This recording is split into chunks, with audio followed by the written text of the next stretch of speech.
Welcome back to ஹேம்ஸ் lobby. இன்றைக்கி நம்ம பச்சை பயிறு கிரேவி ஒன் பாட் ரெசிபி எப்படி செய்கிறதுன்னு பார்ப்போம். சாட்டே மோட் போட்டுட்டு 1 டேபிள் ஸ்பூன் ஆயில் ஹீட் பண்ணிக்கோங்க. இதில் கடுகு, உளுந்து, சோம்பு தாளிச்சிக்கிறோம். இதுலேயே வெங்காயம், தக்காளி, ஒரு 5-6 பல்லு பூண்டு, கருவேப்பிலை அதையும் சேர்த்துக்கலாம். வெங்காயம் ஒரு வெங்காயம் ஒரு தக்காளி எடுத்துருக்கேன். இது எல்லாத்தையும் மொத்தமாக சேர்த்து அப்படியே வதக்கிட வேண்டியதான். இது வதங்கின உடனே இதுக்கு மசாலா தூள், இதுக்கு வெறும் மஞ்சள் தூளும் மிளகாத்தூள் மட்டும் சேர்த்தா போதும். நீங்கள் தனி மிளகாத்தூள் சேர்க்குறீங்கன்னா 1 ஸ்பூன் தனியாக சேர்த்துக்கோங்க. அப்புறம் ஒரு அரை ஸ்பூன் வர அளவுக்கு பெருங்காயத்தூள் சேர்த்துக்கலாம். அப்புறம் இந்த கிரேவிக்கு தேவையான உப்பையும் சேர்த்து நல்லா இதை மிக்ஸ் பண்ணிக்கோங்க.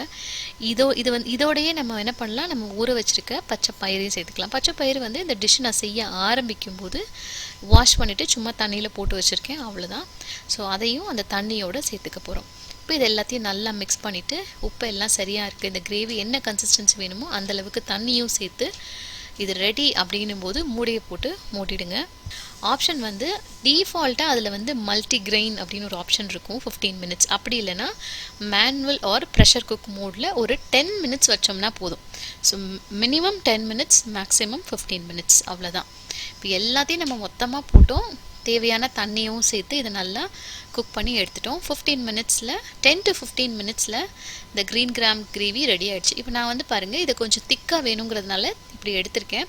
நல்ல தண்ணி கன்சிஸ்டன்சியில் வேணும்னா நிறையா தண்ணி சேர்த்து நீங்கள் குக் பண்ணிக்கலாம். இந்த மாதிரி இருக்கிறது சப்பாத்திக்கு தொட்டு, சப்பாத்தி தோசைக்கு தொட்டு சாப்பிட்றதுக்கு இது கரெக்டாக இருக்கும்.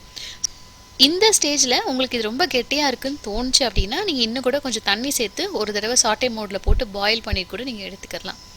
ரொம்ப சிம்பிளான ஒன் பாட் கிரேவி இது, ரொம்ப ஹெல்த்தியான ஆப்ஷனும் கூட. இது ரைஸ்க்கும் நல்லாயிருக்கும், இட்லி, தோசை, சப்பாத்திக்கும் நல்லாயிருக்கும். ட்ரை பண்ணி பாருங்கள்.